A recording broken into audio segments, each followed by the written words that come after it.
Hello and welcome to the Recollection Room. Our guest today, Kyle Piorkowski. On this episode, Kyle shares a wealth of challenging life experiences, including his near-death experience with incredible detail. Sit tight and enjoy the journey into what it's like to be on the other side. I'm excited. Yeah. I am Kyle Piorkowski, the last time I checked. And I currently reside in Los Angeles. I'm 35. This is a job interview, right? A little bit, yeah. Good. Yeah. Okay. As I hope I always get the with job. me. Yes. I am a creative designer, and I specialize in, and I'm leading with this because it's part of my life purpose and path as well. It's not just my work. So it's a lot of people are like, oh, this is my job, but this is what I'm really into. No, this is one and the same thing. So I like to create and design with all types of 2D, 3D, motion effects, graphics, different digital platforms for expressing oneself. And very multidimensional and push the boundary of my own creative abilities and help others get through that and also amplify them. So that's my path here in Los Angeles over the last 6 years. Yeah. Awesome. I have experienced some of that, so I totally agree. You are very good at that. And yeah, that's all there is about me, by the way. That's all. Guys, thank you for watching. Exactly. That was a great time. Exactly. So leading up to that, that's now, right? So leading up to how I got here and why I'm doing what I'm doing, and I'm doing it in LA, is I moved around a bunch. And when I was younger, I was born in Arizona, but I grew up in Ohio. And I wasn't always on the creative path. I did a lot of different various jobs for labor, manual labor, and somewhat technical, but I didn't really hit my creative inner tapping into this desire, this restless desire to just want to know how to create and always create in interesting, infinite ways. So that didn't happen until maybe over the last 8 to 9 years. But what instigated all this is when I was younger, is going through a series of trauma and experiences like we all do. I mean, you can't really get to the age of 35 without experiencing some sort of trauma or loss or something where you're like, oh, this just shattered my whole understanding of reality.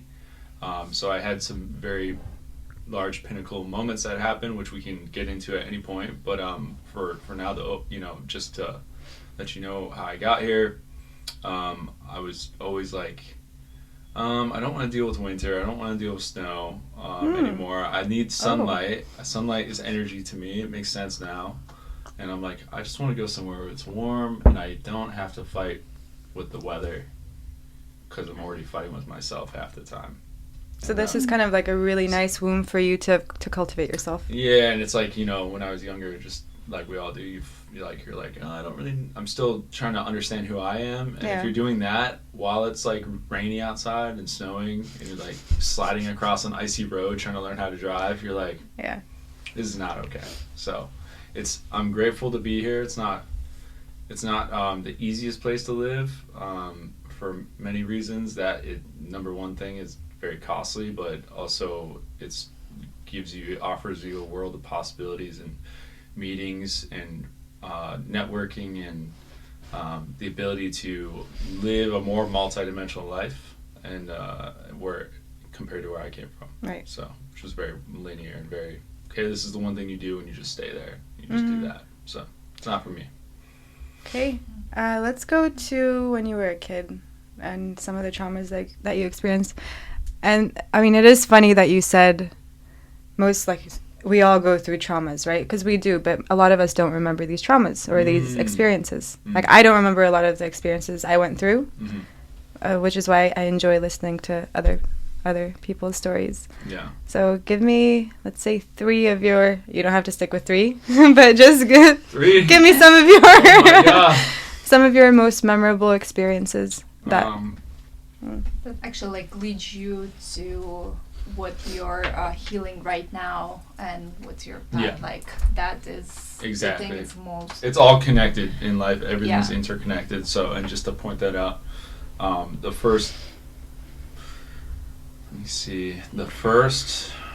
major trauma that I typically a highlight, and for reasons that are about to be obvious, is the when I was 17, getting hit by a car and passing over to the other side, and having this experience with the illusion of death, and then being reborn into the beautiful illusion of what we call life right now, which is very real. So I'm not using the word illusion in the maybe the assumptive sense that most people are used to, but in the way that it's very dreamlike compared to when I had that experience and went to the other side. That felt way more real than what's happening right now. Yeah. Because more senses were online. And so when that happened, that really catapulted me on this path of asking questions, and like those questions came back as, what are you doing to tap into creativity? Because creativity is the primal force of what created all life. And also, what are you doing to destroy, which is creativity's counterpart, things that, or ideas or ways of being that don't serve or that cause you to not be able to create further. So like learning how to use these forces that make up all life. Mm-hmm. And that really happened when that car hit me, and I went to the other side, had this amazing experience with freaking out. And I say freaking out in the sense of the word freaking out to me, and I've heard this who knows where from, but I like humor in the sense that it helps me understand things better. But freaking out as in like frequency, like shifting. Oh, that's cool. So I'm frequencing out myself to usher in new frequencies of understanding. I like so that. I had the biggest freak out ever, and was like, oh my gosh, I don't have a human body. This is wild. Like, why am I not in a human body right now? Hey, keep doing that. Keep looking at the camera. Why am I not in a human body right now? You know? But now I'm in a human body, and on that side I was like, what is, I was like, what is a name? Like, well, my name is Kyle. Okay, but when I was 17, that's all we know is our names. All we know is what we're told and what we're given, and this comes from a lot of programming, and again, I speak from a very neutral point of view, so no judgment on that programming being bad or good. But we know that there's a lot of heavy programming on this planet, which we can get into. But the focus right now is, I was like, whoa, wait, hold up. The first thing I did when that car hit me, and I was, just to give a little context, I was going to see my girlfriend at the time. I was super mad, and I was listening to a song called, I used to hate car accidents. I used to hate cell phones, but now I hate car accidents. What? By Norma Jean. It just had came on, and I also had just put my seatbelt on, which I don't usually, at that time I didn't usually do. I'm still can be somewhat forgetful of doing that, because it's for me, even right now and today and in this moment, I have to be like, all right, ground yourself, like you're here. Because I remember being on that side. I feel that other side so clear, even though sometimes putting that into words can be challenging. So thank you for the opportunity for me to share this, truly. And that when I crossed the intersection, I thought it was a four-way stop. I guess the night before, the wind had blown the stop signs of this major storm we had, and I just wasn't paying attention. I was really angry. And but I had guidance that day, and something was like, put your seatbelt on. I was like, okay. I lit a cigar that I was smoking, which I'd never smoke. It's probably the only cigar I've ever smoked, actually. And then as I was going across the intersection, like, I just looked to my left and I said, all I got was like F you, like I didn't even get the full cut. Yeah. I was like, oh, like boom, like out. And then I went, got zipped into what felt like a void through, I guess, what a lot of people that have near death or death experiences call like the tunnel. Like you get, you get pulled through like a zip line of like energy. Right. And where your cord, your silver cord that's attached to your, like your soul driving your human avatar right now. I reversed through that and was like, wait a second, where's my hands? And I went to put in my hands, and I was like, oh, I'm not in a body. Wait a second, am I even a body? Wait, is my name Kyle? Hold on. Oh, wait, this is what I am before. I'm So Kyle. you actually remember the all it was periods. I remember those in fragmented part, Yeah. and I say fragmented because in that moment after I freaked out and I was like, oh, what's happening? I was like, okay, wait, this actually feels really good. It's peaceful. I was like, oh, this feels like the womb of your mother before you're born, but on a galactic level. And I felt this intense amount of energy of like potentialities of like all things from here can be created and taken away, and everything that is happening here right now where we are. Yeah, and everyone says that when I talk about this because I'm speaking from a cellular DNA Akashic level, which is like what I've been studying since that happened, and trying to be able to ground and say this in simple terms and say this in ways where I myself physiologically wasn't so amplified and nerve wrecked about the thing that happened to me, because it took me like 3 or 4 years to say what I'm saying. And it would be kind of all over the place, and I'd be kind of very afraid to be like, all right, so I did get hit, but I think this kind of happened. But like after a while, I was like, no, that did. Like you should like don't be afraid. Embrace it. Yeah, and back in those times. When you were 17, yeah, that was right now, what 17. Back in the day, I'm 35 now. But back in that, when that happened, our Earth, our society, we hadn't gone through something like this COVID thing and this like these collective trauma and the spiritual things that are happening right now on the planet. So it wasn't, I couldn't just come out and be like, hey, by the way, we're infinite and immortal. And we're in this creative space before we come here, before we're human, and people would just be like, what are you talking about?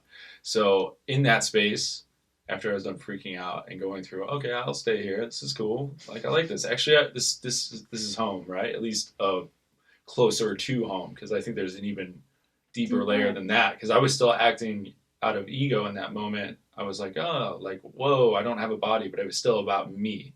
And I wasn't fully like a collective or like the oneness, but I felt that. I was very close to that all of a sudden. So,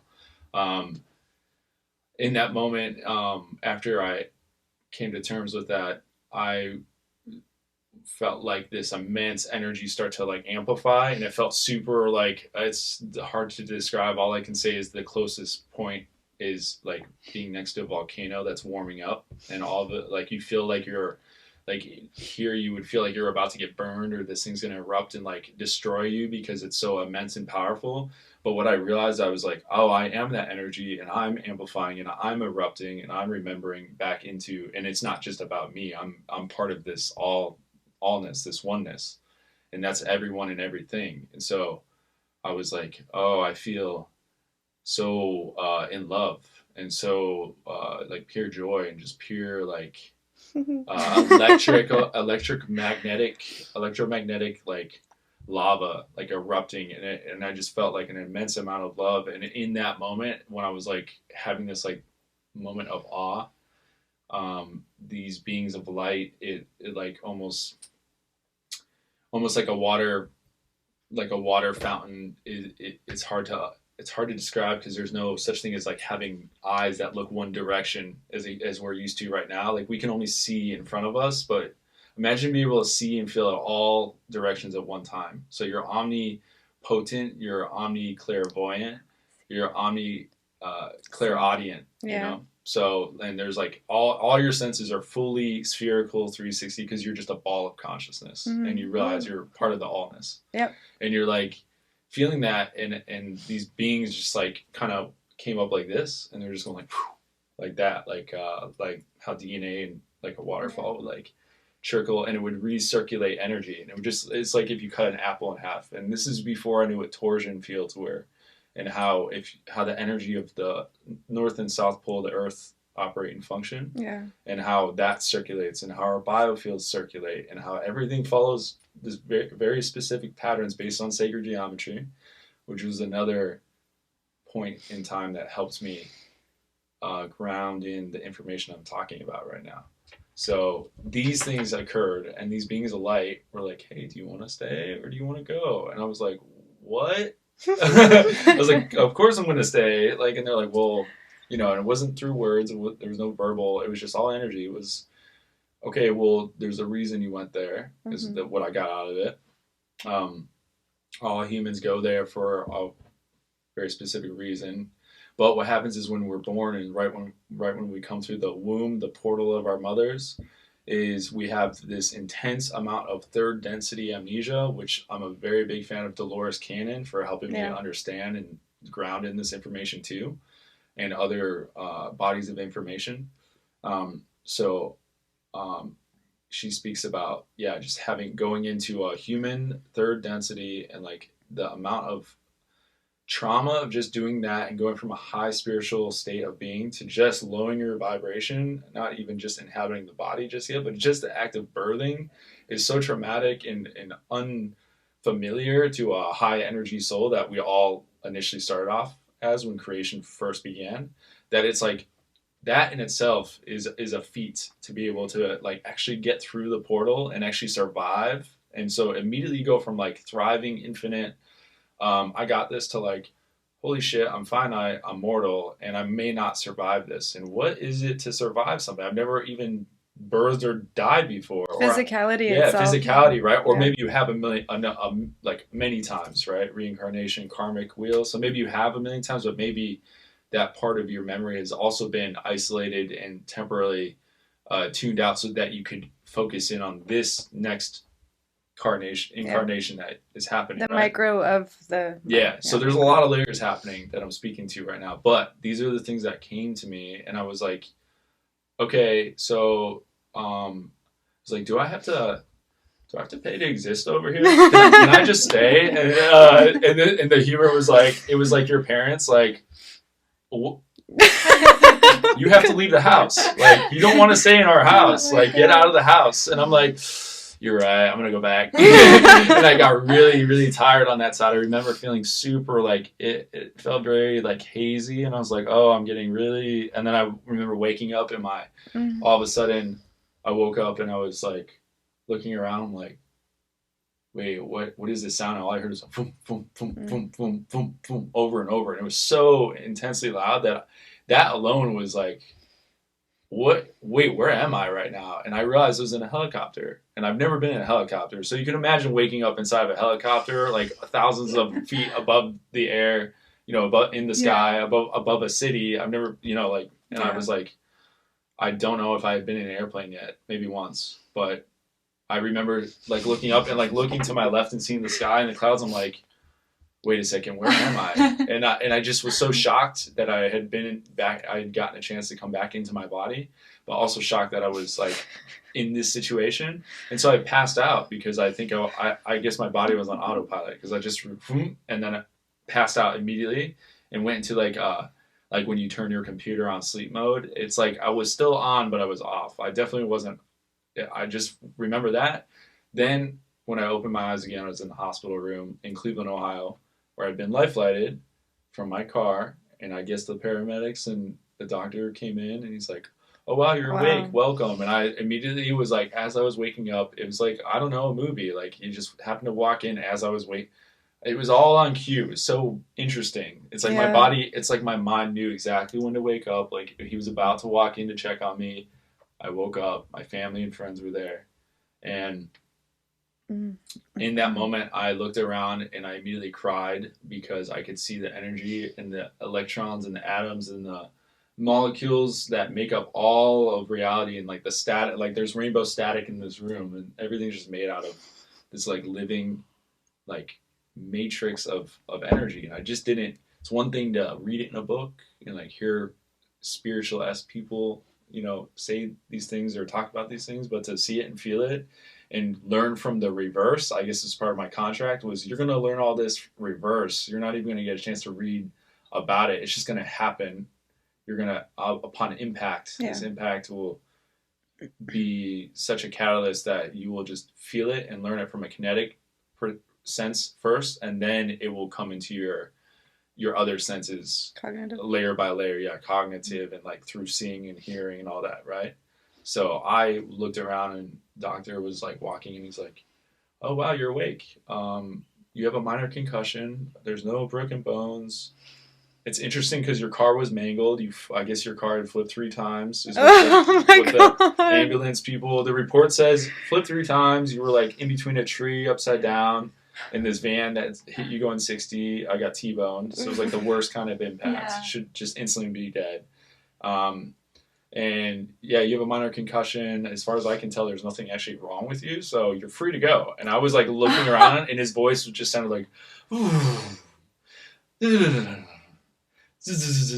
like this, and I was just hearing like almost like when you're on mushrooms or psychedelics or plant medicine, which that's how I got into all like that, exploring that and being open to that, because I'm like, this is the closest thing that reminds me of these very multi-dimensional psychedelic senses triggering off all at one time.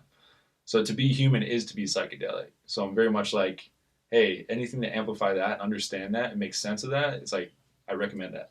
Yeah. Because that, in that moment, I felt and saw all those things before I'd ever even done psychedelics.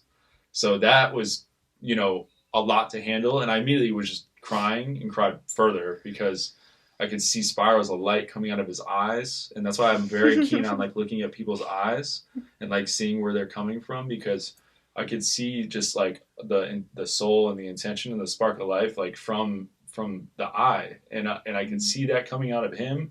And I could see the inner child that sparked his soul. And I could see all my family and my friends, and all of that light emanating from everybody. And it was ripple affecting. It was creating this moment in the room that we call like a memory. So, and we all do it. And we just we create these moments together, and that's the dream. And that's why this is more dreamlike than that other side, in my opinion and from my perspective, is because it's happening right now. I agree on So that was the first that's one of 3. Shall I continue? I have a question before that. Yes, I have a question. That's a good idea.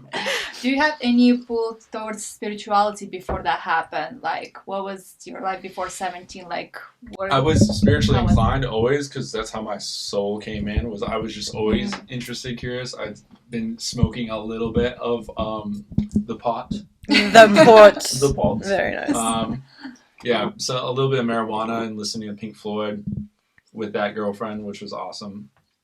Dark Side of the Moon, and like getting into like psychedelic rock, not knowing why I was so like, whoa, what is this? Like Led Zeppelin and like Miles Davis and like like acid jazz, and like it's like really just like funky psychedelic spacey stuff. And I'm like, why do I really like these vibrations and stuff even before that, right?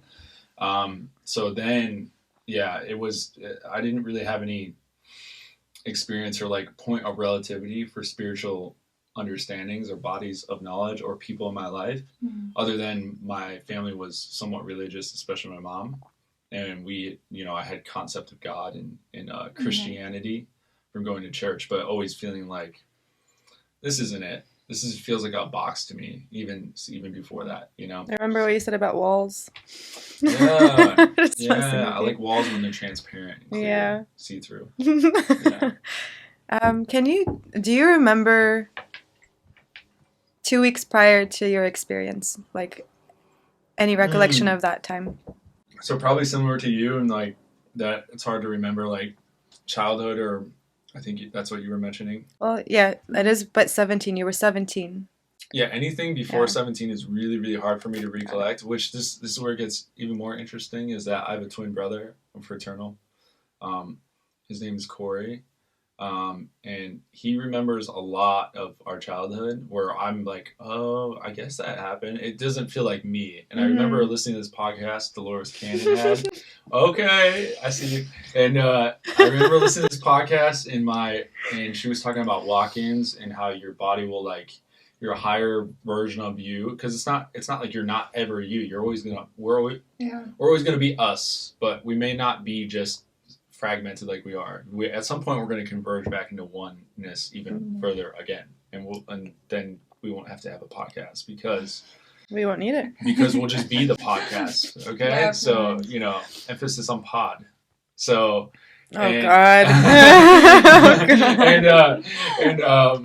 Yeah, I had this like understanding when I listened to that podcast of Dolores Cannon, because it was an audiobook really, but she was talking about walking and your soul will take over when you experience an immense amount of trauma, either through war or like abuse or like a car accident, something like it could happen in any way, shape, or form. That's my point. It's interesting what you said, because in 2016 I was on the other side too. Oh. Yeah, I was in coma, and when I woke up, same thing. I felt like I took somebody's body. Yeah. Like it wasn't me. I'm like, I get chills. Oh, yeah. Like I remember, like I kind of remember childhood, but it doesn't feel like it was me. Yeah, It's like it's a little. They're like different. memories that were there from the somebody soul that was there before, which Yeah. is still you most likely. Is my understanding of it. It could not be, because sometimes it's a complete walk-in. Yeah. And sometimes it's a varying degree of a walk-in of you. But sometimes a soul is like, no, I'm out of here. Take the avatar. Our vehicles are like on lease, and then you can rent out a full lease and do a full contract. But sometimes, just like in this reality, sometimes contracts people don't want to follow through with them, or or accidents happen, or they're like, oh, this is what I signed up for. I'm going back to my home world. No, definitely not. Do not want to do third density right now. Or did your part, now it's someone else's turn. Or you were accelerated. That's how it felt, honestly. Like before I was like, okay, I'm done, and then I came back. I'm like, that's like, it took me a year or two to see even like my face start changing, like my totally things start changing, and I'm like trying to remember life before. I'm like, yes, I remember. It doesn't feel like it's me. I look at the pictures, so I'm like, I see different person. It's different person there. Like, yeah, it's not me. Is that amazing? But that's why it was interesting to hear that what you said. I'm like, oh yes, it's the first time I'm actually talking to somebody who experienced. See, yeah, and this is why I started talking more and more about it, and why I'm happy to be doing this right now, because there was a time, it took me 3 or 4 years to even talk about it in a private setting with people that I were like really close with, and then eventually I'd be like, okay, don't really know this person, but they are saying some very interesting things to me, where I feel like if I share this now, that could help them on a path of awareness to wake up further, right? And now I'm just like, I will literally like drive, lift, or go do a contract job or design with a client that I've just met, and I'll be like, oh, by the way, so I had this, and they're like, what? And for me, it's like second nature, like breathing or like drinking, my smoothie or a glass of tea. But for other people, they're like, hold up, back up, wait, I have questions. So I'm like, okay, I may or may not have answers. I don't claim to know like everything from that experience. I just know that helped me understand a little bit better, because I still have days where I'm like, what the hell am I doing here? It helped me understand a little bit better about the context of, okay, this is perhaps why you're here, why you're sticking around, that kind of thing. So love it. Yeah. I love it. Good. Would you like to share anything of yours? Yeah. No, maybe not now. Okay. It's totally like it's about you. Oh, it's all We're good. going to talk about it later. Yeah. It's a long topic. Yeah. I have to start all the way from I don't know where. Yeah. It's a good thing we don't live forever, right? Yeah. No, I want to live forever. We do. It's good thing we're not infinite souls and we don't have all the time in the world. In this body, imagine just remembering everything that you've ever experienced, wherever you are. That's actually why we have amnesia now, and probably why we don't, because I would not just be able to say a sentence right now, because I would be all those things, and it would be so hard to just be like, I want to pick up this glass of my smoothie here and just do one little simple action, because I would just be thinking about or being all those things at one time. I don't know. I think we would learn how to control it. I think that's what I think that's what's happening, but to just go from zero to back to like that real quick. Of course, yes. Yeah.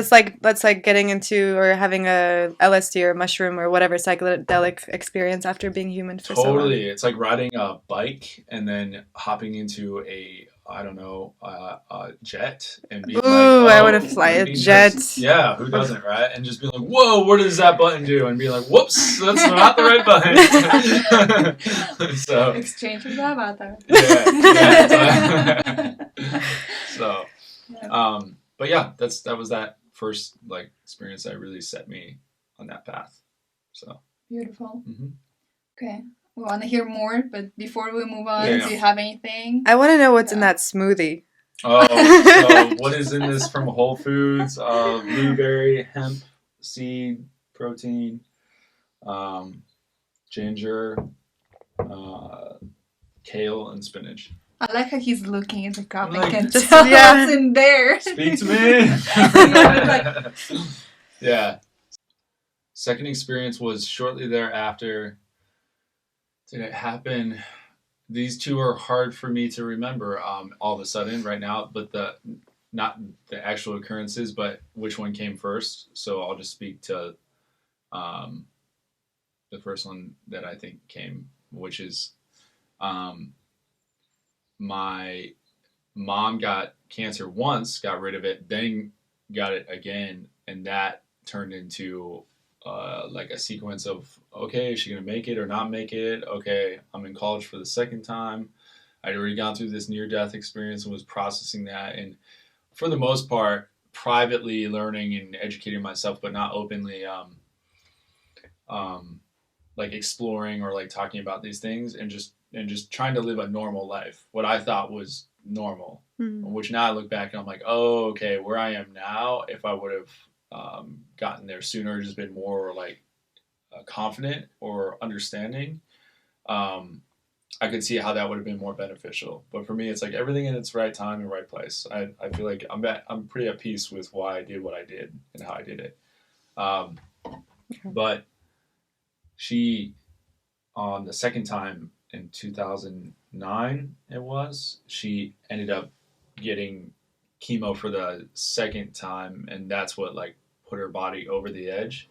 And as that was happening, she was already changing over all the stuff in the house, like shampoos and toothpaste and like the soap and the laundry detergent and all these little things. And ever since that accident, when I ended up going to film school, I went to college, and then I went for computer science and psychology, and then I dropped out, left that place because I just didn't like college. And I was like, maybe I'll try film school because it's more creative. And all of a sudden, I just started, my creative desire just kept boosting and boosting. And I was like, okay, maybe I'll just go to film school. And I was like, wow, this is expensive to be here and to not know what I'm doing. And I don't want to do this thing that people are doing. Like, I want to do my own thing. Yeah. And as I was deciding that, she got that the second time. And I would visit home, and finally I was like, I'm gonna leave film school too, and just go home. And I had a feeling like I needed to be home in case anything did happen. And before she did pass away, I remember getting into like nutrition and food, and like because I saw what they were feeding her in the hospital, and especially the final days of hospice, it was like artificial everything and like grapefruit, like fake juice, and like I'm like, wow, what is up with intoxicating someone's body further? Like the lack of nutrition. So because I was in film school for documentaries and like music video design and stuff like that, I was like literally like, okay, why is our society being fed, or why are there products that aren't looking out for our best interests? It's okay. I got so emotional. Yeah, and so she because she was switching things in the house, I started to investigate. It's like, okay, like, is our water safe to drink? Like, why is there so much sugar in food? Why is there so much salt? Why can't I read half the ingredients on anything that I'm buying from the store? This is weird. Yeah, even the combination. Yeah, in Ohio, like way less accessible than what we have here. Here, it's like, cool, I can like go 4 stores away from like the 10 that are in between and find a health food store. But in Ohio, there was like maybe one for every 50 or 80 miles. It felt like it was very hard. Maybe there was one Whole Foods that was like very limited compared to what we have here. And again, that was like 15 years ago now. How long? 2009, whatever. What year are we in? Something. Yeah. Anyways, time. 13 Time. years. We get it. It was a while. So yeah, I was like literally like, okay, this is weird. Like let me go and investigate all these things I'm putting in my body. And I grew up with a not the greatest diet. I was like doing sports in school, but eating like fast food every day. I didn't know as a kid. No one ever really kind of told me other than like, hey, don't drink soda. There's a lot of sugar. Don't eat candy. But I thought food was food. I didn't think in my mind that these massive corporations would be like, oh, let's just make a bunch of shit that's full of shit and sell it really cheap so people get, so it's habit forming. Let's put a bunch of addictive flavonoids and different chemicals and artificial things in there to like put you in an altered state of consciousness. Because to me, food is like one of the main psychedelics that humans consume. Yeah. And when people, it's funny to me because when people are like, I've never done a psychedelic before. I don't even know. I wonder what that's like. I'm like, did you eat today? What kind of water did you drink? How much oxygen did you intake? And I'm just thinking about stuff as like breath work and yoga and stuff like that. And it's not to like belittle anyone or anything like that. It's more like, hey, wake up. Like you're already in the psychedelic happening occurrence. It's called life. It's really trippy when you really pay attention. Shifting perspectives, all of that is real. Yeah, people that are like, how do you meditate? You sit lotus position and just center yourself. Well, for me, it's like it's already happening. The meditation is now, so like the power now. I could totally. So I'm going through all the food stuff and like things and like shampoo, and I'm like, why is there aluminum in my shampoo? Right? Like, in my deodorant, why are things blocking my natural odor? Like, and I'm not saying be unhygienic as a human being, because I actually appreciate. It took me a while to be like, oh, I am gonna groom myself. I am gonna take care of my skin as a guy, like moisturize and like actually like. I mean, I have my nails painted now. So hey, what's up? Like, but getting into like styling yourself and like harmonizing yourself. That's what it is to me. So that I learned. That was one of the major things I picked up. But also, it was very in that second trauma or experience was like the seeing my mom lose her health in her life and it deteriorate at such a fast rate in a way where she was experiencing pain all the time and reoccurring migraines and all the stuff that happens in your body when your cells just don't work together anymore, because there's obviously a ton of radiation interference and chemical interference. And we grew up next to a power plant, nuclear power plant, and it was like one of the bigger ones in that area in Ohio, Northeast Ohio, and that was in Perry, Ohio. And just being next to that always gave me like not good vibes. And nuclear energy, any technology can be used for good or bad, because we live in duality. But I felt like whatever that energy was, and we grew up near nurseries, and they would spray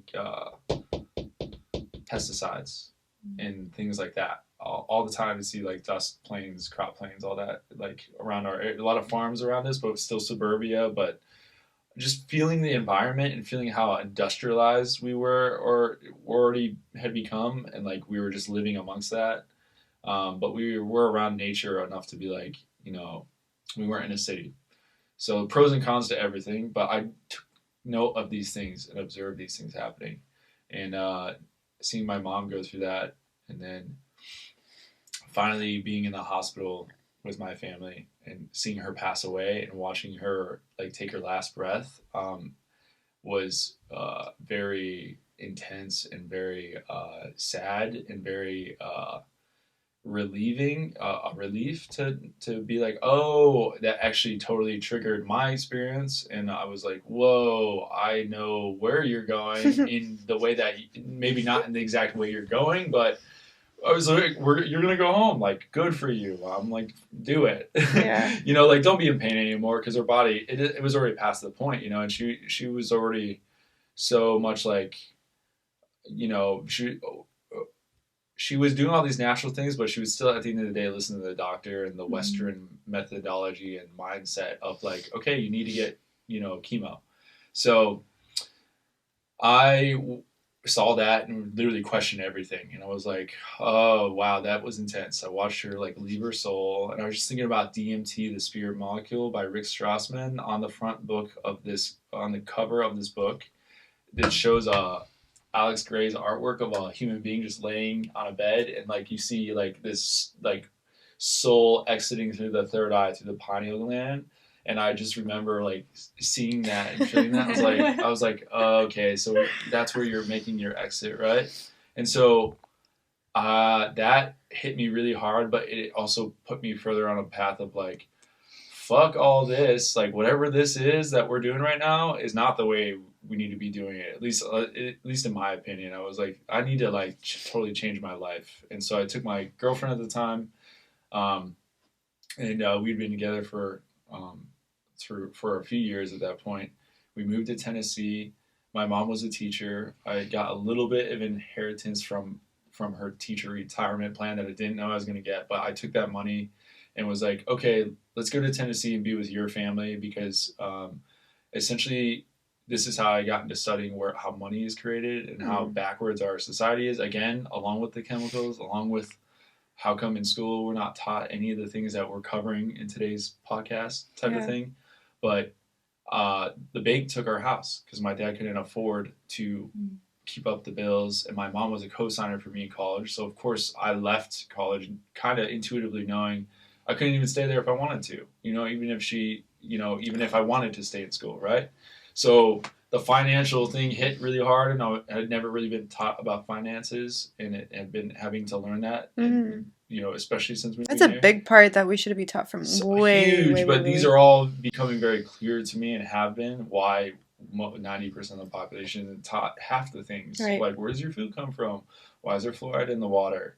Who owns our money? Who makes our money? Why are we not taught these things? Oh, I get it. Okay. It's like, oh, now it's becoming very obvious. Oh, by the way, put a mask on. Oh, by the way, take this thing and put it past your natural barrier, your skin barrier, and just trust us. Oh, it's verified. Yeah, religious exemption? What? Yeah, what is exactly. that? Hey, and don't go do XYZ, mushrooms, ayahuasca, and LSD, because you might just realize that you're God, and then you'll realize that we're fucking with you this whole time, claiming to be in control when we have no control to begin with. And then the deeper part of that is that's like your brother or your sister or your mother or your father from a different family, a different part of creation, who's having this distorted relationship with you, and you gotta look at them as like, oh, we're all connected. So really, I'm having this moment with myself. Yeah. So it's like overcoming that too, What were you gonna say? The whole thing about realizing you're God. Okay, that's great and all. I just don't want people to get carried away with the self being the God like that. Yeah. Just a statement. Yeah. I feel you on that. Yeah, there's many ways to interpret that and understand that and come to terms with that. It's different for everybody. Yeah. So that happened, and I went from that experience and moved to Tennessee, and I'm going into the third experience. Then my girlfriend at the time, it just happened by accident. It wasn't planned, but we were so in love and weren't really careful, and were very emotionally bonded, and just like any relationship and going through that, we just were a little careless, and she ended up getting pregnant, and all of a sudden I was like, whoa, okay, this is a lot. I just all of a sudden went from like the day I got in that car, I said I felt like I was 17 years old, and then the next moment I felt like I was like 70,000 years old. Mm-hmm. So I went from like feeling very like super observant about everything, and then observing my mom passing, and then like all of a sudden I'm like, wait, I'm about to be a dad? This is weird. Like I didn't even have a chance to reconcile with the car accident, let alone my mom just passed like a year or two before that. And then my girlfriend's like, hey, by the way, I'm pregnant. And I was like, all right, life, this is too much. Like I was like, I don't know what's happening right now, but I don't know what to do. Like I was like, I surrender. I don't know what to do. And I was like, I don't know if I'm ready for this or if I was ever ready for any of this, but here we are. Like, what are we doing? And so what happened is, she was healthy for the most part, but she ended up having a miscarriage 6 months into being pregnant, which was like really intense because it was already somewhat developed, the fetus. So experiencing that and having that happen and occur was kind of like the ending of our closing of our relationship.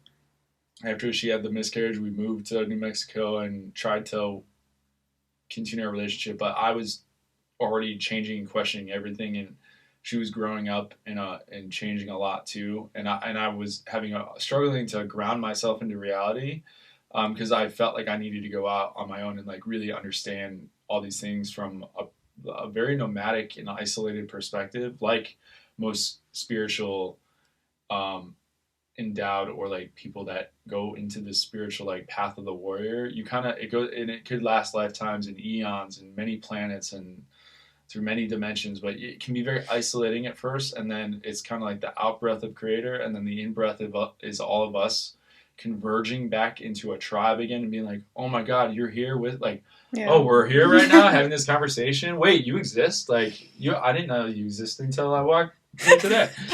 So like, but now I'm like, great, and you've had a death experience, because I don't call it necessarily near death. It's like it's a death experience, So, and we've done it a million times. Everyone does it. It's just whether you're conscious of it or not. Mm-hmm. So now I'm like, cool. One more person I've met, and I've met many. It gives me not only hope but like real world like motivation to be like, oh, I'm gonna continue the path. And the path is that we're converging further and further together, and that's amazing. And these are the times we're living in. So that final third experience or catalyst is what really sent me into the path of like being very questioning everything, not listening to anyone, getting fired and quitting and firing many bosses and firing many frames and perspectives. I like how you said that, firing many bosses. Yeah, because I got into this place of empowerment and sometimes places of extreme narcissism and extreme humbleness, and realizing, okay, you don't need to just be all about you all the time and think you know everything. And you also don't need to give your power away and just let people have their way with you, because a lot of people are just fucking lost, including myself every other minute. So true. So it's like, once you just admit that and you realize like, who are you to like preach at me or tell me what to do or write my laws or give me a speeding ticket, LA police. Oh my god! Like, what is the speed limit? I can go as fast as I'm infinitely faster than I want to be and slower. What is this, right? So that's my humor. Yeah. So get it in I there. Get it. We all have to, be in harmony with each other. But, yes. That's why we have the rules. Yeah. So, that final experience, just a full circle. Really pushed me, and I ended up moving a bunch of different places, and went to Colorado and New Mexico, lived on a bee farm. Went to Colorado, snowboarded, and was just on the mountain and living and running a marathon and working out and being in nature more often. And then finally was like, all right, I don't want to isolate. I don't want to be in a cold environment anymore. I want to go to a warm place. I want to put myself into civilization as the last effort of dealing with humans. Yeah. Because it was that, or just go move to an island or be in the middle of nowhere and do the self-sustainable route. But that didn't feel right. It felt like I was just escapism. Right. And I was dealing with extreme issues of escapism and lack of grounding. Mm-hmm. I was like, let me go ground and like just make it work. Even if I fail a bunch of times, like try. So here I am now, and after failing many, many times, but still being like, oh wait, no, I actually can see a way forward, and I'm starting to still grounding to this day, all these things I just spoke about. Yeah. Okay. End of the chapter, huh? I'm glad to hear, and we need to hear, more people need to hear that, and like sharing, and it's beautiful. Thank you. Yeah. The coolest part is that you have thought about all of these experiences in such detail that you're able to just flow. Exactly. Flow is everything. Okay, so let's go into Dr. Greer and how we met. Oh, because that was a really cool experience. Yes, and totally forgot about that, to be honest. Even though it's a big deal. Yeah, just different dimensions, all of that works really well into. It's about to manifest at its fullest fruition. Like that whole project is about to come out to the world very soon. Yeah, and he's gonna have another conference in June, yeah. Yeah, something like that. Yeah. You would know better than me. I'm clearly in my own world again with everything. But yeah, the way we met was at the screening of Lost Century. Yes, The Lost Century, which is a documentary coming out for extraterrestrial, UFO disclosure, and 0 point energy technology. Free energy technology is another way, but 0 point energy is a better way to put it.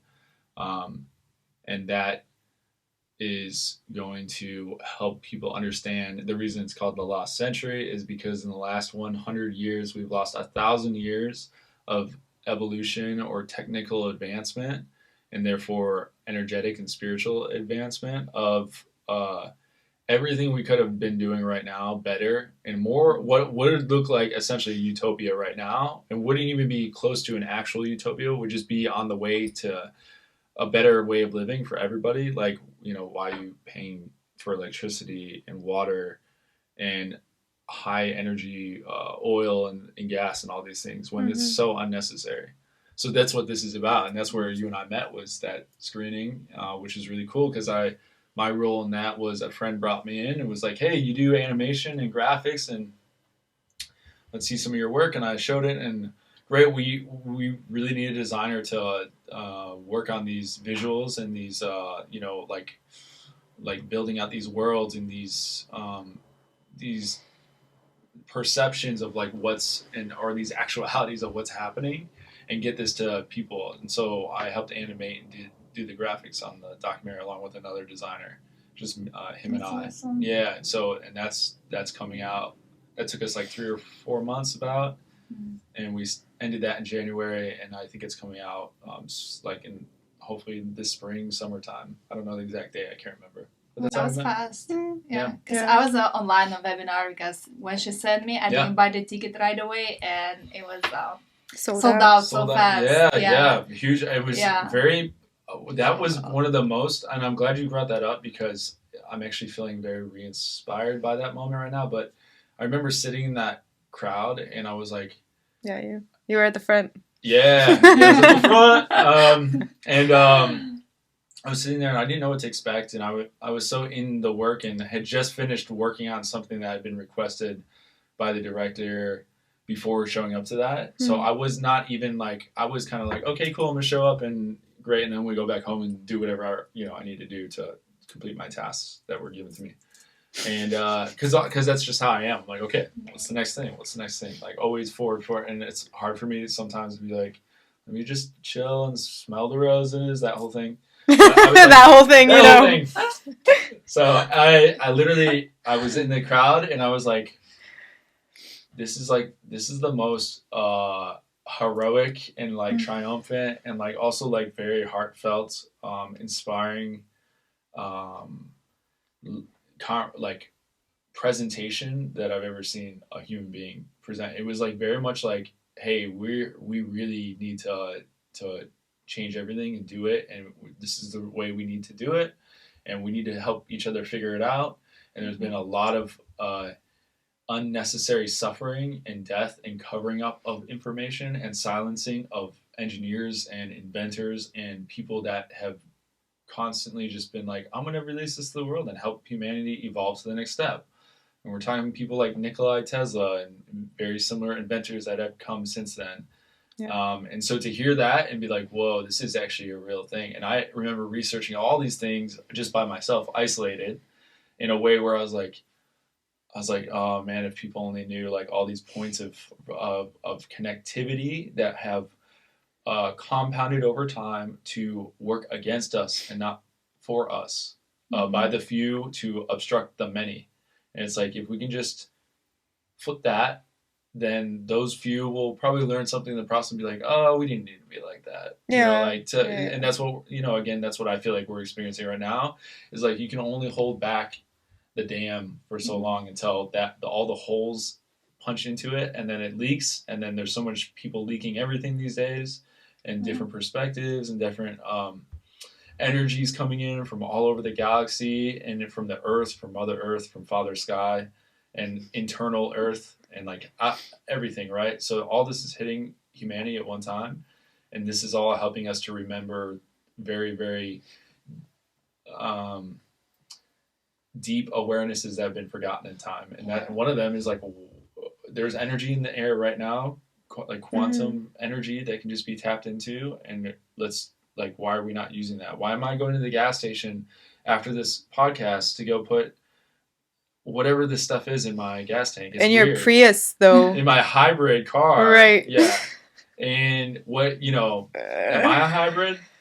We all are. Am I part gas, part electric? We are. So, these are the things that... Definitely DNA combustions. Yes, yeah. So this is how you and I met. So I Mm-hmm. appreciate you bringing that up because I'm remembering that presentation Dr. Stephen Greer gave, and it was very empowering, super empowering.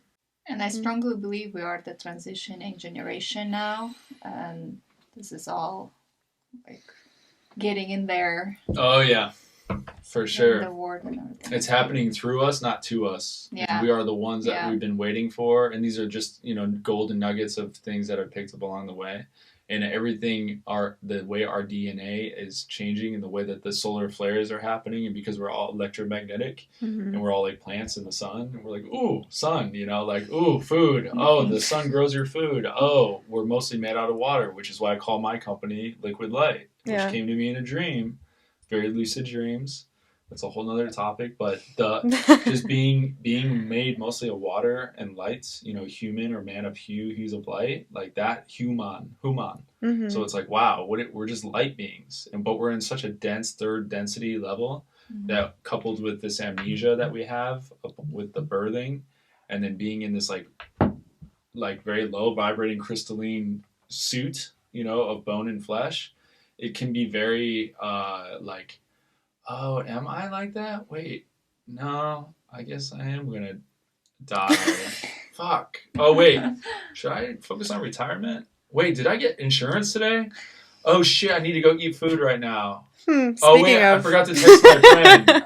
Oh, yeah, I gotta call my parents today. Something like, all of a sudden you're like in it, and so in it that you forgot you're in it, and then you forgot that you forgot that you forgot. Yes. You forgot that you forgot that you forgot. Yeah. So we're all coming out of that. Yeah. This is that time. Yeah, and I heard something like a quote from Dan Koa. I don't know if that's how you say your name. I apologize. Yeah. But it's, we don't need more information. We just need to remember what we've already learned. Correct. Yeah. It's in us. And during the last, not long, a few months ago, I was so like inspired by this information, this understanding, that I actually tattooed the DNA strands on which you're aware of, like put the whole... We'll take a picture of this for you guys. Exclusive. But yeah, exclusive. Yeah, the roots to the DNA, to the star tetrahedron, the Merkaba, the light body, and the human avatar realized, both the divine feminine and divine masculine, and then that branching out into golden ratios and more sacred geometry of like enlightenment and the lotusing of the consciousness, when all your chakras, your wheels of energies are aligned, and how you connect to Father Sky and Mother Earth, and why like the Native Americans were like, hey, there will come a time, just like all indigenous tribes, where we'll be given a 2-pass, like, do you want to go towards harmony and creation or towards like destruction? Mm-hmm. And that's where we are. You can see it happening, not to mention the AI and all that's occurring. So right. What's your background, like genetically, so everyone knows? Got it. I don't know. That background. I'm half Mexican and quarter Italian, quarter Polish. Very interesting. So half Mexican, quarter Polish, quarter Italian. Yeah. Okay. And you? The spotlight. I want to see the full human design chart. She can do that for you. I can do that. There we go. Yeah. I can do that. And I want to see it linked up to the 23andMe, and then I want to see that next to I the have Mayan that. calendar.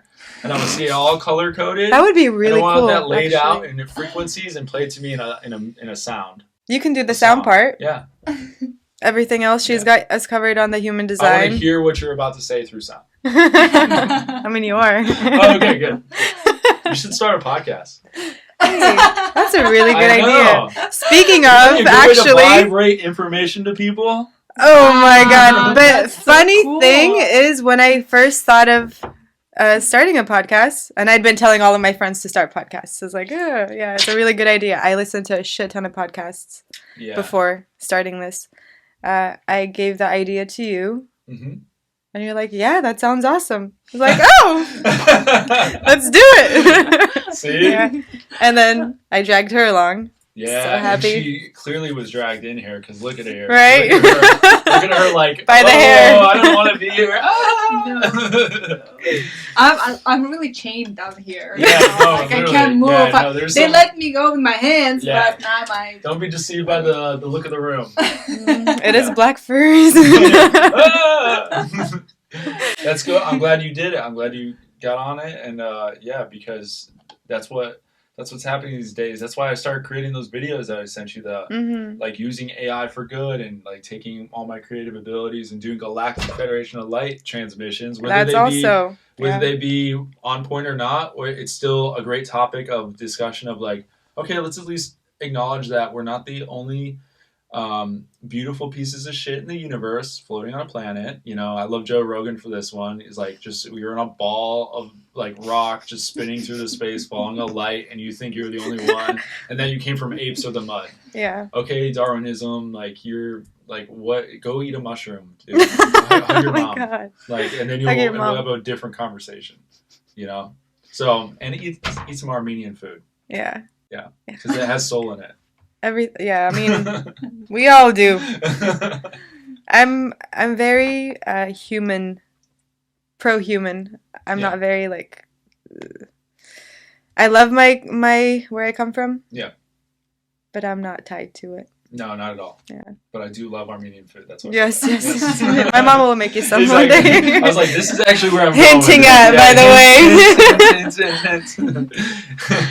way. So.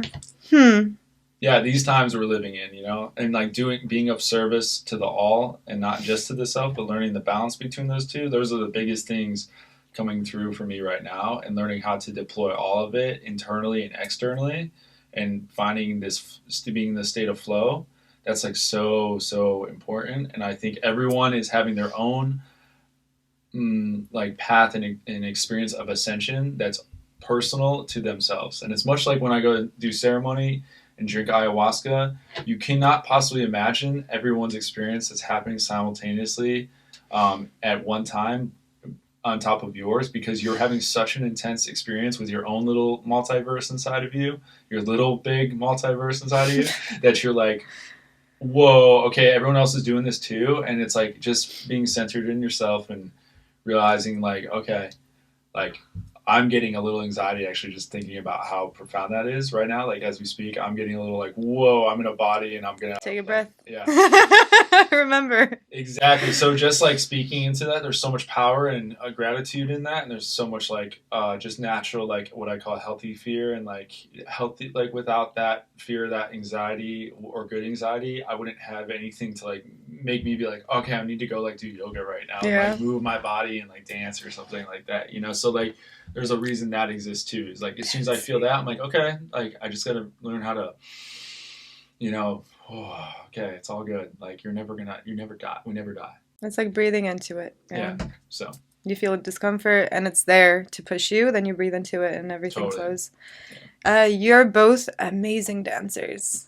I want to kind of talk about that for a second. Let's talk about that. You go first. I feel like you've been talking this whole time, and I want you to talk. I'm doing dance battles. I was like, are we doing? Are we dancing right now? I'll have to move the camera angles, but please. How'd you get into it? What do? Do you salsa? I do everything. Do you levitate? I do everything. Because when you say everything, I just think of everything. No, well, I'm a professional dancer. I'm on stage. I do whatever needs to be done, whatever style. But I teach bachata, salsa. I dance. I do shows, samba dancing. I teach any like group exercise classes, and belly dance is my major actually. That's amazing. Because I've been traveling, competing in belly dancing for many years. Wow, thank you so much for doing that and helping like other people get into that too. Oh yeah. Yeah, because I just do it. Yeah. She got me into it. I'm not into dancing. Yeah, no, she's a very good dancer. I'm sure you are. It's my work. Yeah, yeah, you're the apple and the tree are very close. So that's amazing. I'm a big fan of I guess because of my Mexican lineage and the way my DNA works on that level is like the first time I heard salsa music. And I grew up as a drummer because my dad was a drummer. So I was like, whoa, what is that? This isn't just like your typical. I guess all I heard up until that point was like country, hip hop, and like rock, Uh-huh. And I was like, okay, and then oldies and stuff like that, which I appreciate. But when I went to a club or a nightclub, it was always just like hip hop and people like grinding and like doing the whole like, oh, let's drink and who are you and who am I and what do I look like and what do you look like? And I was like, and then so the moment I walked into a social salsa scene in Colorado, I think was my first one, because I remember going with some of my Latin guy friends over there, and I was like, whoa, what is this? And I was so like taken back. I was like, this is cool. Like, whoa, I feel really energized. And I was like, I don't even know what people are doing right now. I didn't know people could move that way, especially guys. Me being a guy, seeing a guy like wiggle his hips in like Enrique Suave type fashion. I'm like, whoa, dude, like that's footwork. Yeah. I'm like, what are you doing? Like, it's like you look kind of like a woman. Like, what are you doing? And then I got more comfortable with understanding what was happening and cultivating my feminine side and being like, wait a second, that's really good for everything, And so that's how I really got into it. And I'm like, now I'm obsessed with it. I don't tell people that, but I'll show up just to show up because I realize I'm like, oh, that's medicine, Yeah. So she did mention you go to social dancing. Yeah, and I actually I'm glad this came up too because I had like probably the most intense night of dancing on, what day are we in right now? Is it Saturday? Saturday, so on Thursday night at the Victorian in Santa Monica. This is a plug for you because I appreciate you. Go to the Victorian. Yeah, Santa Monica. California. That place is awesome. There's salsa on the bottom floor and bachata on top. And they even had the basement open, which is cool if you want to get into like Latin tech house and like more EDM vibes. If you're in that mood, it's open now. It's opening. When at least Thursday it was. I haven't gone the last 2 Thursdays. Yeah, it's hit or miss. But the salsa, the bachata, especially the bachata, I don't know. I think it's because I recently got back into hot yoga a lot. And I ran up to Griffith Observatory, and I've been really much better about my diet lately, and just being like, okay, like listening to my body, and just staying as pure as possible. And I remember feeling like, oh, from the full moon. That's where I was going with this. I felt this so intense from the full moon. My dreams have been really amplified lately, as they always are. And I talk to my sister often about these things, and I love her very much because she's very deep about these things too. By the way, shout out to her after you finish this. But I went to Victorian, and I was like, in my mind, sometimes I go there and I'm like, oh, it'll be fun to dance, and maybe I'll get a drink, maybe I'll see my friends, and I'll be like, yeah, like do my thing, and I'm kind of there. But for me, I'm like, okay, it takes me a few dances or time to be like, oh, okay, like I'm grounded again. I'm in my body. It helps me get my body. But I showed up and I was immediately like, not only in my body, but I'm gonna like take any partner that's with me, and we're gonna immediately blast off past like the stratosphere. And so I was doing like, I wasn't even thinking. I was just doing like ecstatic dance where I would just like hit someone's shoulder like gracefully. I would just be like that, and I would like roll off of them while doing a bachata mixed with salsa, mixed with zouk, mixed with like this like real like almost super sensual, but like very just like flowy. And I was just every time I moved. Every time I moved, I was like, okay, like just breathe into your movement, just follow your breath. That's what my mantra was. I don't care who's in front of me. It could be like a spirit, a man, a woman, or an animal. I was like, it doesn't even matter. I was like, just when you move, just breathe and follow your breath. And so I was not thinking. So this is a great lesson in that you don't need to think, because your cells will just become so awake and aware, which is why dancing has taught me the most. Is like your body knows what to do. And I just let go, and I like even close my eyes half the time I was dancing with people, and I just knew exactly where to step. I knew where their hand was going to be without looking, and I just like let myself go. Yeah. In a way that I haven't quite gotten to that level before. I've done that in the past before. I'm like, oh, that felt really good, but I was still very much like, okay, I want to move like this, I want to move like that. Oh yeah, but I see the movement. Okay, I'll like keep up. But this time I was like, I don't care about any of that. I'm just gonna flow and feel. And I felt like I was doing like Tai Chi mixed with Qigong mixed with bachata and zouk and salsa all in one. And I remember some of my partners I just met that night. They're like, oh my God, this is amazing. What are you doing? Like, at the end of it, who are you? What's your name? I was like, I don't even know what my name is. So I was like, I'll see you, maybe not. And I would go right to the next dancer and just flow. And it felt so good to like not be in my ego and not care and not try to control what doesn't need to be controlled. Yeah. And that's the most beautiful part about dancing, no matter what kind of dance it is. So I agree. 1,000%, which is why I got into it. Yeah. You should also get into having a podcast. I'll think about it. Okay. Maybe in a year or so. I'm gonna keep hitting you with that because I feel like that's your calling. No.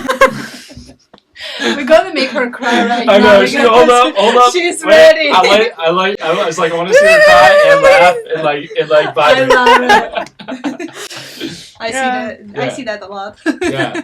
That's cool. You should go to the Victorian. She's too good for us. It's like I've never seen that colored hair there. That's crazy. She got it done yesterday, I just got actually. it this morning or yesterday. Got it. Yeah, and this morning. Yeah. People always meet me again like, oh, what's your name? Because I always look different. Yeah. Like a chameleon, but like always keeping it. Yeah, different color, different. Yeah. That's cool. Like that's why I kind of made my eyebrow like still. Yeah, we'll plan something. I see it. Yeah. Let's plan to go there Thursday. One of these Thursdays. You have to come. I'll drag her. Exactly. I have the chains on already. Drag her like you dragged her here. It's the same thing. She'll grab the chain. You have to be releasing from the chain. Exactly. Yeah, but it's such medicine for the soul. So I always like recommend. I'm like, and if everyone and anyone, please. It's like go. Like I've been talking to my sister. I'm like, just go dancing because she's like lately like, I'm calling in my divine soulmate, twin flame, whatever you want to call it. There's many names for like your counterpart in this dimension. And she's like, I'm feeling alone, but I feel like my one is like right there, just around the corner. I'm like, oh, salsa dancing, like it's a good confidence boost. Yeah, just you learn how to follow too as a woman, and you know how us guys love when you follow. Whoops, trigger warning. No. I'm just kidding. I've learned actually that's the best part of it. I've learned how to follow. Yeah, it's actually beautiful. It's actually I love when women back lead because, and I know like some women are like, I don't want to back lead, but like that's actually how I learned was having women be like, hey, like move your body, like, and then I'd be like, oh, now I can take that role on. So now they don't have the back lead. Yes, as a good lead, you don't have to have a back lead. Exactly, but it was, I started off just not knowing anything. Yeah. And I actually had a few.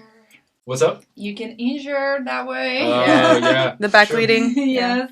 No, it's true. It's everything in moderation on that. You don't want to do that fully. But I remember just being like, oh, thank you for showing me that. Because energetically and kinetically, that's how I learned. I was like, I didn't know you could actually like do that little thing right there. So in the beginning, feel your partner. Yes. Know if they need to be back led or not. Tune in. Tune in. Okay, I feel like that's a different topic. Yeah, right. Talk another hour for that one. I know, right? We have cards that we're supposed to go over. How long do you have? I think we've been going on for like 2 hours now. I don't know. What is time? I don't believe it. Time? I don't believe it. We do have some cards. Did you choose some? No. Oh, yeah.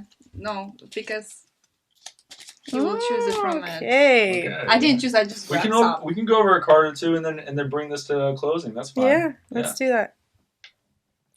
Pick one.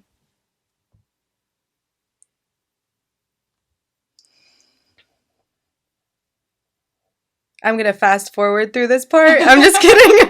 That's how I pull tarot cards in Oracle. My finger will vibrate. Oh. Yeah. Okay, ask the question. I should have shut up then. Let's see. Ooh. What was the most difficult thing you've ever had to do?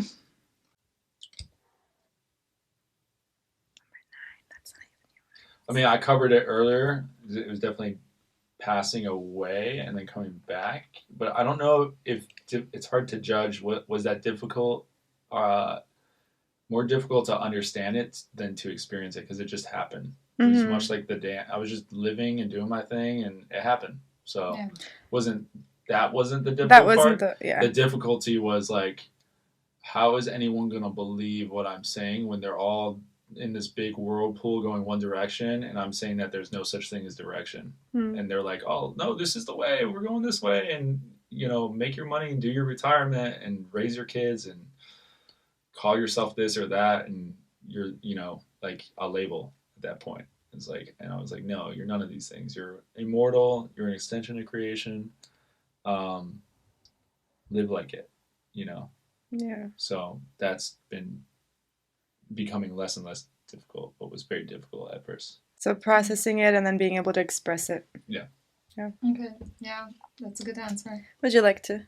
I don't know. We're gonna choose one. We're gonna choose one. I'm gonna choose for you. I'm gonna choose for you. I don't know. Were you doing something with them? No. Okay. I want this one. Okay. You want to read it? No, you read it. I read it. Okay. Ooh, I think we went into this a little bit too, but clear answer. What are your coping mechanisms for stress? Video gaming. We did not go into that. Yes, video gaming. I love video games. I grew up with games. Pixels on a screen to help me focus on stories that are expressed through art. That's what a video game is. Very cool. And it helps me be like, oh yeah, I love Resident Evil. I love survival horror games. I love doing shadow work in a video game or in VR, where I'm just going through some intense dark shit and I'm overcoming it, because that's what I feel like I'm doing right now. I agree. Yeah. And I want to get into your VR project. Yeah. It's called Life Beyond. Life Beyond it is. Yeah, Life Beyond. Yeah, it's just a culmination of all my thoughts and esoteric knowledge and blueprints all put into an immersive experience where you all the things we're talking about could be laid out in a video game format where you're immersed in it, and you're for example, okay, there's 13 worlds, the 13 emerald tablets of Teotet Thoth. And you pick up one tablet, and all of a sudden that world is designed for you to even find the tablet. And then when you do find the tablet, you're looking at the information, but even that leads to different trails of experience that you can, or passive experience that you can choose from. And then as you gather and go through all these various branching logics of experience, you can, at the very end, after you gather the 13 tablets, you would then have the option to ascend to a new whole new space of another body of knowledge that you would get to explore, right? Like the Tibetan Book of the Dead, or you could put it was fill in the blank. You could put anything there, right? Right. So that is something I've always wanted to design and manifest in a way where if I had infinite funding and time right now to just focus on building something, it would be that first and foremost. And if someone has time, someone that's listening has time. Yeah, if someone has time and resources and wants to team up and get to it and manifest it, and I know that that's just one of many topics, so I'm open to any topic or any ideas or any collaboration that would help that and help people. It's all to just spark people to follow their curiosity and question everything and have conversations about really deep, cool, meaningful things. Yeah. So it's not to get people to subscribe to one thought or body of knowledge or another. It's just to say, hey, we're multidimensional, so let's explore and play like that and be like that. And it doesn't have to be just in VR. It could be in real life and everything in between. Okay, so the coolest thing about the VR is people who are used to playing games and not necessarily used to being out and about in the world, it would be a really easy transition for them to experience some of the hero's journey. That's why role-playing games are some of the coolest games ever, like Zelda and Skyrim and Elden Ring and all that. These role-playing games that allow you to design your own avatar and your own character, and it's oh, what did we do on the other side before we came here? Yeah. Oh, I want to play. I'll go to that planet. I'll be born into that family according to Dolores Cannon, because I don't just say these things, and all of a sudden, oh, I'm going to have this color hair during this month, during this year. I'm going to shave part of my eyebrow. You know? Beautiful. Exactly. It's like, it's amazing because you can like customize yourself along the way, and we think it's so real that we're like, oh, surely this isn't a video game, is it? Why would we build something inside of something else, like the Russian doll effect or the meta effect, where it's like something is enclosed in something else, right? So I'm definitely under the understanding and awareness that, oh, we probably did VR a long time ago, and that's literally what we're doing right now, which is called imprinting. Imprinting is like the act of cloning yourself into another space and time, another dimension, to experience that so that you can remain in your higher dimension. Like a closed system. Yeah, then send back information from your experience to your origin self, even though they're both you. Yeah. So. Beautiful. I'm glad we picked this question. Yeah, right? That was very interesting. It's beautiful. Want to pick one more question? One more. Your turn. Oh. You read it. No, you read it. Okay. Oh, this is a good one. Which group is larger? People who trust you or people you trust? I don't know. I've never asked how many people. I've heard people comment, "Oh, I trust you," but I haven't. That's a great question. How you can feel? See that on his human design. Yeah. So can you tell me? Can we do it right now? What do you need to know? I have the app. Human design app. I don't want an app. I want the person. I want organic intelligence. You've got it. Yeah. So I don't know. I would have to do an immediate poll of like everyone I know. Do you trust me? Yeah. Apparently people that communicate with you consistently and often is a good sign that they probably trust you. That and reach out to you. Yeah, do people share secrets? Yeah. Do you know a lot of secrets? Like from time to time, I am very good at listening when I'm very present, and I'm a terrible listener when I'm not, because it's very obvious. I'll just be like, wait, obviously, you're talking, obviously. And but I have like listened to people just like unload on me in the most interesting ways, and then, I guess create like a safe, trusting space for that. Yeah. Yeah. Very nice. Yeah. Okay. Anything else you'd like to add? No, I feel content. I'm just grateful to be here and to be breathing, and that I have a bladder, and that it needs to be released at some point. These are things that I'm just thinking right now, like in real time. Like my body's like, all right, let's go to the restaurant. All right, you said a lot, man. You've held your composure. You did good. Pat on the back, and yeah, exactly. I feel good. I like the playfulness, but I also like to be a student of the moment and a teacher, because I feel like that's what we all are at all times, in the healthiest way. Agreed. So, thank you so much for being here. Yeah. Really enjoyed listening. Yeah. Definitely. Yeah. For sure. Thank you. Yeah, and I would say that what I would like to add as a service to humanity is I did create a Galactic Federation of Light YouTube channel to honor these messages coming through, but I've been thinking lately, since coming here, I'm like, maybe I need to rebrand or retitle that to something like, not these exact words, but along these lines, like Ascension updates, where I can just be all inclusive and just include all these different updates that I read, but continue to do really cool visuals and VFX and like add my creative flair to everything to amplify these messages. Because I don't just want to pick one body of knowledge from one body of minds or collective. I love that. And I just want to continue to explore that, and that's a way for me to like deploy my creativity and express it and get it out and grow something and keep track of it and see how many people are engaged in it or not. The keep track of it part was why I started saving podcast videos and in order. But that would be amazing, because whatever you're listening to, whatever message you're honing into at that point, just having a collection of those things is a beautiful idea. Oh, yeah, for sure. So, yeah, I would like to share that. You can add that to the podcast, the link. Yeah. Yeah. And then my personal channel, Liquid Light, I'm going to be posting, that may turn into that. I don't know. I'm testing 2 channels, but I do want to grow my personal channel in a way where I'm like, okay, this is what I can do as a service with you and your business as an entrepreneur. One that's in alignment with like the new paradigm and not the old one. not Mhm. interested in that, and only want to work with people that are and on the path or entering the path or been on the path for a while, that kind of thing. So that's like what I'm calling in. Awesome. Yeah. So All right, time for a bladder break. yeah, sure. Can we? Are we doing it? Anything else? We good? I think we're good. Yes. Thank you. Yeah. We put all the links and everything in descriptions, right? Yes, and What's the name of this show, Between Two Ferns? All